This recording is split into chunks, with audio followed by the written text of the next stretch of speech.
High বন্ধুরা, কেমন আছেন সবাই? আশা করি আপনারা সবাই অনেক ভালো আছেন। আজকে আবারও একটি ভিডিও নিয়ে হাজির হলাম। আজকের ভিডিওতে বলবো আমার ছেলের সাথের ঘটনা। ভিডিওটি শেষ পর্যন্ত দেখুন। শেষ পর্যন্ত দেখলে অনেক মজা পাবেন। আর ভিডিওটিতে একটি লাইক দিয়ে চ্যানেলটি সাবস্ক্রাইব করুন। ভিডিওটি শুরু করছি এখন। আমার নাম শিউলি। আমার বয়স ৩৭ বছরের কাছাকাছি। আমার ছেলের নাম জাহিদ। আমি আর আমার ছেলে একই ছাদের নিচে থাকি, কিন্তু মাঝখানে যেন এক অদৃশ্য দেয়াল দাঁড়িয়ে গেছে।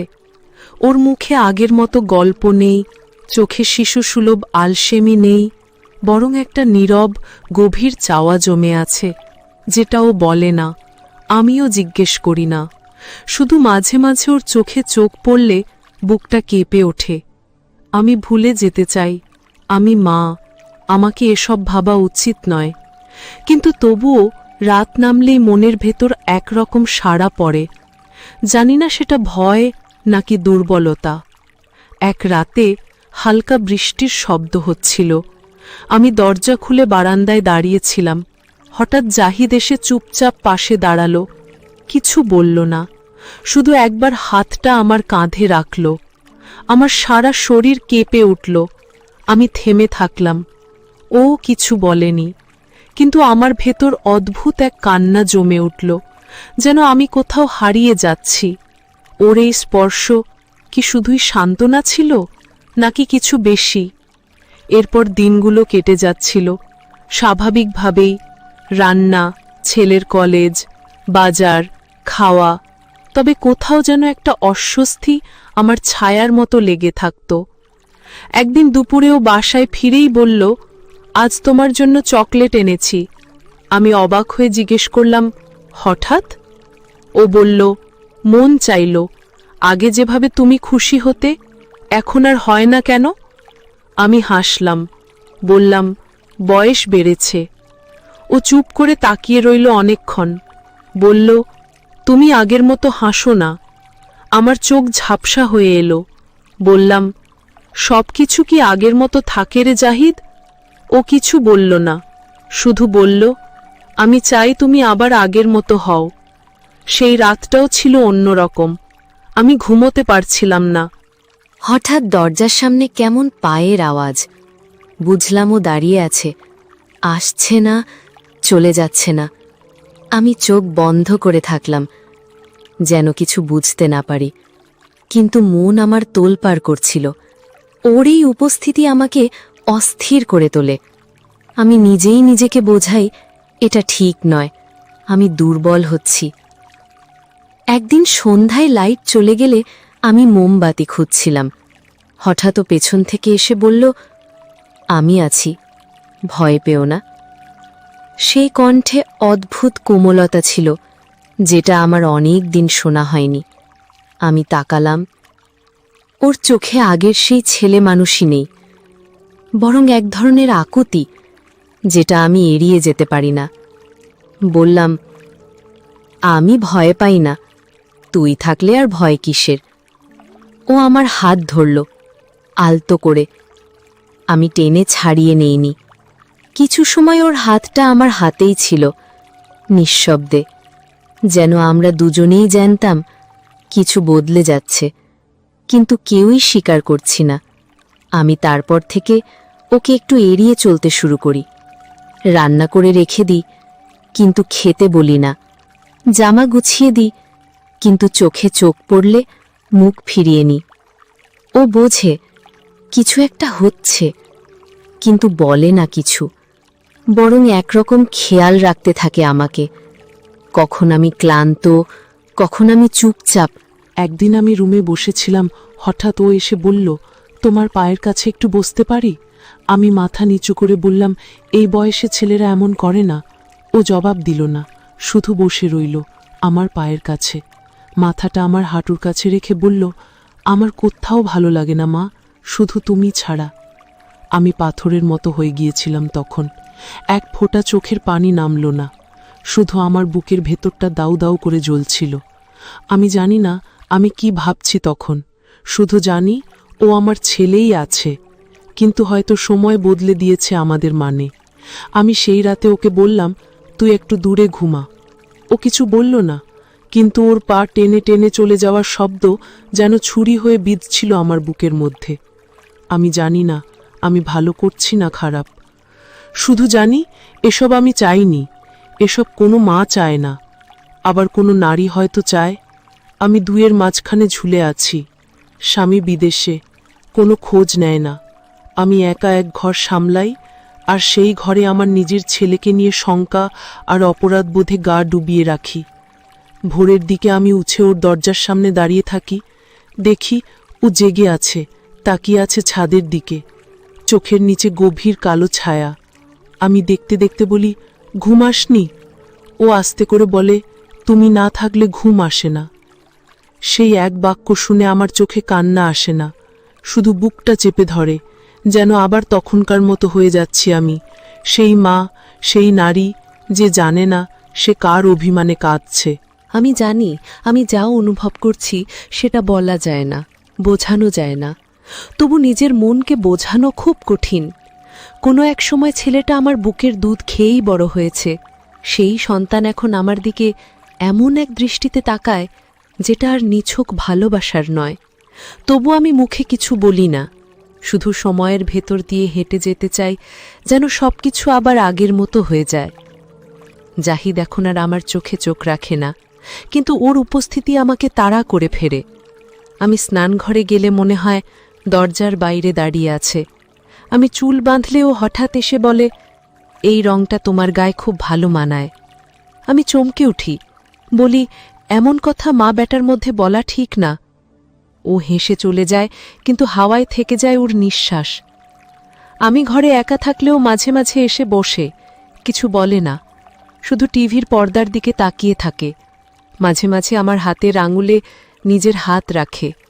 আমি কোনো শব্দ না করে হাতটা সরিয়ে নিই, কিন্তু আমার শরীর কেঁপে ওঠে।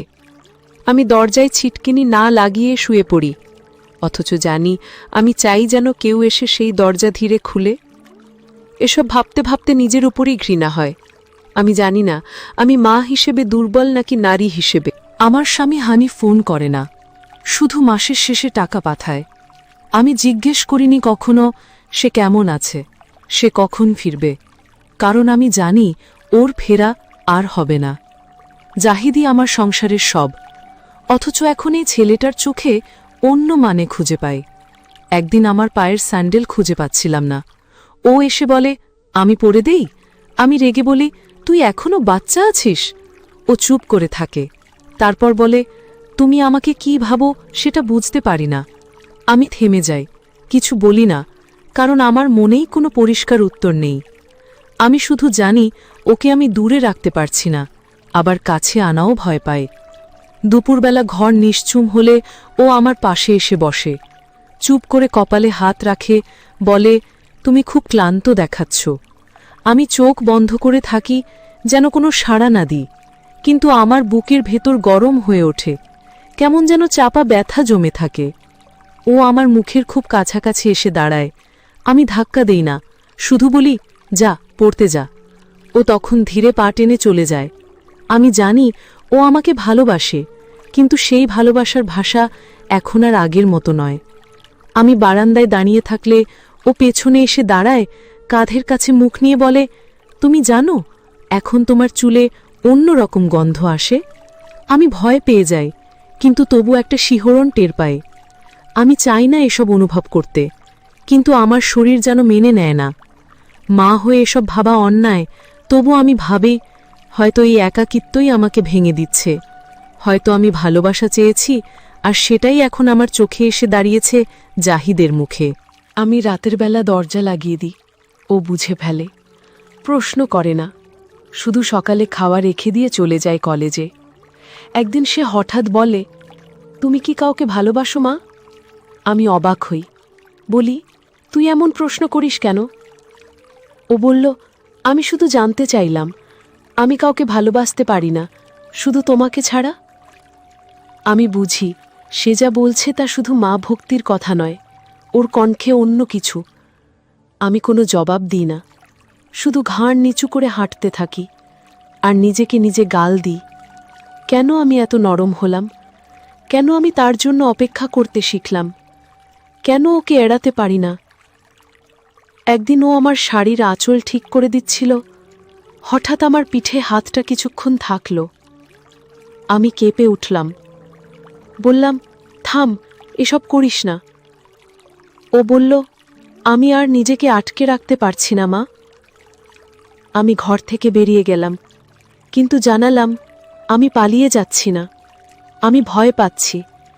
কারণ আমি জানি আমার ছেলে আজ আর ছোট নেই, ও পুরুষ, আমি নারী, আর সময় আমাদের সম্পর্ককে টেনে নিয়ে যাচ্ছে এক এমন জায়গায় যেটা বলা যায় না, বুঝানো যায় না, শুধু টের পাওয়া যায়। আমার বুকের ভেতর যখন ধুকপুক করে, তখন জানি আমি তখনকার মতো নেই, আমি এখন অন্য কেউ। আর সেই জাহানারার ভয় হয়, যদি কোনোদিন সবকিছু ভেঙে পড়ে, আমি কি পারবো নিজেকে ক্ষমা করতে? জাহিদ এখন খুব শান্ত থাকে, চুপচাপ চোখে কিছু একটা খোঁজে, আমার মুখের দিকে তাকিয়ে দীর্ঘশ্বাস ফেলে। আমি বুঝেও না বোঝার ভান করি। ওর ঘরের দরজাটা এখন সারা দিন খোলা থাকে, যেন আমি চাইলে ঢুকতে পারি, আবার যেন ও নিজেই অপেক্ষায় থাকে আমি কখন যাব। আমি বারান্দায় দাঁড়িয়ে থাকলে ও ঠিক পাশে এসে দাঁড়ায়, কোনো শব্দ করে না, কিন্তু ওর নিঃশ্বাস আমার ঘাড়ে এসে পড়ে। আমি কেঁপে উঠি, কিন্তু সরি না। ও জানে আমি সব বুঝি, তবু কিছু বলি না। এক দুপুরে রান্না করতে গিয়ে আমার হাত পুড়ে যায়। ও দৌড়ে এসে ধরে নেয়, বলে, তোমাকে আমি কোনো কষ্ট দিতে চাই না মা, তবুও কষ্ট দিচ্ছি, আমি কি খুব খারাপ?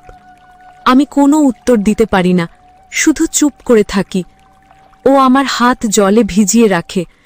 ওর চোখে আমি কান্না দেখি, কিন্তু ও চোখ মোছে না, শুধু বলে, আমি নিজেকেই ঘৃণা করি, কিন্তু তবু তোমাকে ছাড়া কিছু ভাবতে পারি না। আমি জানি ওর এই আকুলতা শুধু ছেলের নয়, সেখানে একজন পুরুষের অনাহারও লুকানো। আমি ওকে থামাতে পারি না, নিজেকে সরিয়ে রাখতে পারি না। আমি এক রাতে দেখলাম ও আমার ঘরের সামনে দাঁড়িয়ে, দরজা পুরোপুরি খোলা ছিল না, কিন্তু জানালার ফাঁক দিয়ে আমি স্পষ্ট বুঝতে পারি ও ছিল অনেকক্ষণ দাঁড়িয়ে, কোনো শব্দ না করে। আমি উঠিনি, শুধু শুয়ে রইলাম চোখ বন্ধ করে। বুকের ভেতর দাউ দাউ করে আগুন জ্বলছিল। পরদিন ও চোখে চোখ রাখল না, কিন্তু একটা লাল শাড়ি এনে দিল, বলল, তুমি তো কখনো নিজের জন্য কিছু কিনো না। আমি কাপা কণ্ঠে বললাম, তুই এসব আনলি কেন? ও বলল, তুমি মা ঠিক, কিন্তু তুমি তো একজন মানুষও, আর মানুষকে ভালো লাগা যায়, ভালোবাসা যায়। আমি পাপ করছি জানি, কিন্তু পাপও তো মনের থেকে জন্মায়। আমি কথাগুলো শুনে বসে পড়লাম, মেঝেতে মাথা নিচু করে কাঁপছিলাম। ও কাছে এসে বসল, মাথা নিচু করে বলল, তুমি চাইলে আমি দূরে চলে যাব, তোমাকে কষ্ট দিতে চাই না। আমি চাইলাম না ও দূরে যাক, আমি চাইলাম না ও কাছে আসুক, আমি শুধু চাইলাম সময় থেমে যাক, এই টানাপোড়েন থেমে যাক, এই অনুভবের নাম যেন মুছে যাক। আমি জানি না আমি কেন কাঁদি, কিন্তু প্রতিদিন রাতে বিছানায় মুখ গুজে চোখ ভিজিয়ে ফেলি। এই কান্না শুধু অনুশোচনার না, তাতে লুকিয়ে আছে ভয়, ভালোবাসা আর লজ্জা। একদিন আমি আয়নার সামনে দাঁড়িয়েছিলাম, ও পেছন থেকে এসে বলল, তুমি এখনো কত সুন্দর। আমি আঁচল টেনে মাথা ঢেকে ফেললাম, বললাম, এসব বলা যায় না। ও বলল, সব কথা কি বলা যায়, কিন্তু অনুভব তো থামে না। আমি জানি আমার চারপাশে সমাজ আছে, ধর্ম আছে, নিয়ম আছে, কিন্তু আমার ঘরের দরজা বন্ধ হলে যে নিঃশব্দ সময়টা শুরু হয়, সেখানে কেউ নেই, শুধু আমি আর জাহিদ। আমরা যেন দুজনেই বন্দি এক আবেগের খাঁচায়, যেখানে কেউ কারো দৃষ্টি এড়িয়ে বাঁচতে পারে না। এক রাতে হালকা বাতাসে দরজা খুলে গিয়েছিল। আমি উঠে এসে বন্ধ করছিলাম, হঠাৎ পেছন থেকেও বলল, আমি যদি সব ছেড়ে তোমার পাশে থাকতে চাই? আমি হতভাগ হয়ে তাকালাম। ওর চোখে কোনো ছলচাতুরি ছিল না, ছিল নিঃস্ব, নিঃসংকোচ এক গভীর আকুতি। আমি বললাম, তুই যা ভাবছিস তা ঠিক নয়, আমি তোর মা। ও মাথা নিচু করে বলল, তুমি শুধু মা নও, তুমি এমন একজন যাকে ছাড়া আমার দম বন্ধ হয়ে আসে। সেই রাতে আমি ওর বিছানায় গিয়ে কেবল ওর কপালে চুমু খেয়ে এসেছিলাম। চোখে পানি ছিল, কিন্তু মনের ভেতর ছিল এক গভীর ঘোর। আমি জানি কিছু সম্পর্ক জন্মায় ভাঙনের জন্য, কিন্তু কিছু টান জন্মের থেকেও গভীর হয়। আমি কেবল চেয়েছিলাম আমরা যেন আগের মতো থাকি, সেই তখনকার মতো, যেখানে সব ছিল সরল, পবিত্র, নির্ভেজাল। কিন্তু এখন যা আছে তা এক জটিল কাঁপা অনুভব, যেটাকে আমরা নাম দিতে পারি না। একদিন ও বলল, তুমি কি চাও মা? আমি কি করলে তুমি ঠিক থাকো? আমি হেসে বললাম, আমি চাই তুই তখনকার মতো হয়ে যা, আমার সেই বাচ্চা ছেলেটা যে আমার কোলে এসে ঘুমাতো। ও চুপ করে রইল, বলল না কিছু। কিন্তু সেদিন থেকে ও আমার দিকে আর সেই চোখে তাকায় না, যেন নিজেকে জোর করে সরিয়ে রাখে। আমি বুঝি ও চেষ্টা করছে। আমি ওর পাশে গিয়ে বসে বলি, তুই যেভাবে ভালোবাসিস তা অন্য রকম, কিন্তু আমি তোকে কখনো ছেড়ে দিতে পারি না। ও মাথা নিচু করে থাকে, আমার হাত ধরে বলে, তুমি থাকো পাশে, তবু আমি নিজেকে ঠিক রাখব। আমি জানি এই সংকোচ, এই গোপন প্রেম, এই অপরাধ বোধের সঙ্গে নিয়েই আমরা বেঁচে আছি, নিঃশব্দে, কিছু না বলে। শুধু দুজনেই প্রতিদিন নিজেকে বোঝাই সব কিছু ঠিক হয়ে যাবে, একদিন সব আবার তখনকার মতো হয়ে যাবে। জাহিদের চোখে এখন আগের সেই দৃষ্টি নেই। ও যেন নিজেকেই শাস্তি দিচ্ছে। আমার পাশে আসে না, কথা কম বলে। প্রতিটা ভোরে ঘুম থেকে উঠে ও বারান্দায় দাঁড়িয়ে থাকে। আমি বুঝি ও নিজেকে বদলাতে চাইছে। আমি ওর কাঁধে হাত রাখলে কেঁপে ওঠে, কিন্তু মুখ ফেরায় না। আমি শুধু বলি, সব কিছু আবার তখনকার মতো হয়ে যাক না রে। ও বলে না কিছু, কেবল মাথা নেড়ে সায় দেয়। আমাদের মাঝে সেই অদৃশ্য দেয়ালটা এখনও আছে, তবে সেটা যেন অনেক বেশি ভারী হয়ে গেছে। আমি এখন আর শাড়ির রং খুঁজি না, লিপস্টিক পরি না। আয়নার সামনে দাঁড়ালে নিজেকে কেমন অপরাধী মনে হয়। আমি জানি আমার কিছুই অপরাধ নয়, কিন্তু তবু সমাজ, নিয়ম, আত্মমর্যাদা আমাকে কুড়ে কুড়ে খায়। এক রাতে হঠাৎ আমি অসুস্থ হয়ে পড়ি। জ্বর, মাথা ঘোরা, দুর্বল শরীর। জাহিদ আমায় এক মুহূর্তের জন্য ছেড়ে যায় না। ভোরে গামছায় ঠান্ডা পানি এনে কপালে রাখে, বলে, তুমি এমন করে আমাকে ছেড়ে যেও না মা, আমি তোমাকে ছাড়া কিছু না। আমি তখন ওর হাত শক্ত করে ধরে রাখি, বলি, তুই আমার সব রে, তুই তো আমার আশ্রয়। সেদিন আমাদের চোখে শুধু পানি ছিল, কোনো দ্বিধা, কোনো চাওয়া ছিল না, শুধু একটা নির্ভেজাল অনুভব। আমি তখন বুঝি, ভালোবাসা সবসময় শরীর দিয়ে মাপা যায় না, সেটা কখনো কখনো চোখের ভেতর জমে থাকা জলেও ফুটে ওঠে। সেই রাত থেকে আমরা দুজনেই বদলে যাই। জাহিদ এখন আর আমার হাত ধরে না। আমি ওকে কাছে ডাকলেও ও দূরে দাঁড়িয়ে বলে, তুমি ভালো থাকলেই আমি ঠিক থাকি মা। আমি জানি সে ভেঙে পড়েছে, তবু দাঁড়িয়ে আছে। আর আমি নিজেকে গুছিয়ে নিয়েছি।